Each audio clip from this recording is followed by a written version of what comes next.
जवानी तो हर हाल के दहतल बा, फरक हई खूटा से जैसा कि आप सभी को पता होगा कि जाह्नवी दुबे का first album song Pawan Singh के साथ आया हुआ है और इस एल्बम का नाम फराक फाटल बा।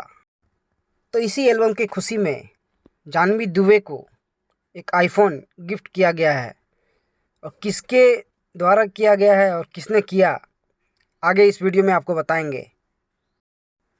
जैसा कि आप सभी देख रहे हैं इस स्क्रीन में जाह्नवी दुबे एक आईफोन का अनबॉक्सिंग कर रही हैं और उनके साथ उनके भाई हैं।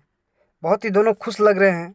और किसने ये आईफोन गिफ्ट किया, पहले तो मैं आपको बता दूं कि ये आईफोन उनके भाई ने गिफ्ट किया हुआ है उनके पहले एल्बम की खुशी में। स्क्रीन में भी आप देख सकते हैं, वहाँ लिखा हुआ है first gift from my brother, मतलब कि ये गिफ्ट इनके भाई के द्वारा दिया गया है। हो सकता है कि पहले एल्बम से कुछ इनको कमाई हुआ हो और उसी के खुशी में इनके भाई ने इनको गिफ्ट किया हो आईफोन।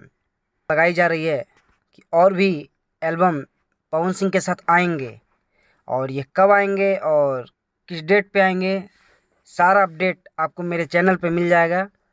मेरे चैनल पे बने रहने के लिए धन्यवाद। मेरे चैनल को सब्सक्राइब करें, लाइक करें और शेयर करें। धन्यवाद दोस्तों।